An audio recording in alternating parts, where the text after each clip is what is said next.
SQL, acrônimo de Structured Query Language ou Linguagem Estruturada de Consultas, é uma linguagem de programação para armazenar e processar informações em um determinado banco de dados relacional. Um banco de dados relacional armazena informações em formato de tabelas, com linhas e colunas, representando diferentes atributos de dados e as várias relações entre os valores dos dados. Você pode usar as instruções SQL para armazenar, atualizar, remover, pesquisar e recuperar informações dos bancos de dados. Também podes usar para manter e otimizar a performance do banco de dados. A linguagem de consultas, como é vulgarmente chamado, foi criado nos meados dos anos 1970 pela IBM. O SQL foi originalmente chamado de SQL, que significa Structured English Query Language, e foi criado para recuperar e manipular os dados do sistema de gerenciamento de banco de dados da IBM, o System R. A linguagem SQL foi desenvolvida com base no modelo de dados relacional. O primeiro padrão, o SQL 86, foi definido em 1986 pelo ANSI e no ano seguinte a ISO adota o SQL como padrão. Já em 1989 surgiu uma nova versão, que era o SQL 89, em que foram adicionados novos recursos importantes como a chave primária, a chave estrangeira e os valores nulos. A linguagem SQL é importante porque os sistemas de gerenciamento de banco de dados relacional usam a linguagem SQL para armazenar, gerenciar os dados e as tabelas. Além disso, a linguagem SQL é importante porque ela permite a transformação e limpeza dos dados para torná-los mais adequados para análise.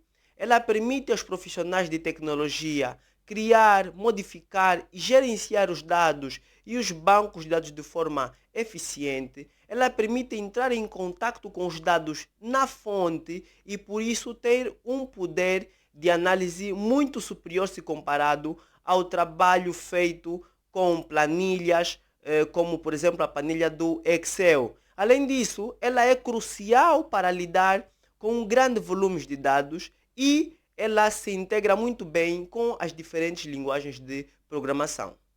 A linguagem SQL está subdividida em 4 grandes grupos de acordo com o tipo de operação a ser executada no banco de dados. Elas são DML, DDL, DCL e DTL. DML é o Data Manipulation Language ou linguagem de manipulação de dados e é o subconjunto ou a subdivisão mais usada da linguagem SQL. Depois temos o DDL, que é o Data Definition Language ou a linguagem de definição de dados, que é usado para gerenciar a estrutura do banco de dados. Temos também o DCL, que é o Data Control Language ou a linguagem de controle de dados, que é usado para controlar o acesso aos dados. E por último, mas não menos importante, temos o DTL, que é o Data Transaction Language, ou a linguagem de transação de dados, que fornece mecanismos para controlar transações no banco de dados. Uma vez que estejas formado em banco de dados, existem algumas carreiras que você está habilitado a concorrer. A linguagem SQL é amplamente utilizada em sistemas de gerenciamento de banco de dados relacionais. Os profissionais que trabalham com manipulação de dados devem conhecer a linguagem SQL, incluindo os administradores de banco de dados, analistas de dados, engenheiros de dados, cientistas de dados, desenvolvedores e programadores. Se você quiser continuar a receber conteúdos desse gênero, por favor, siga a página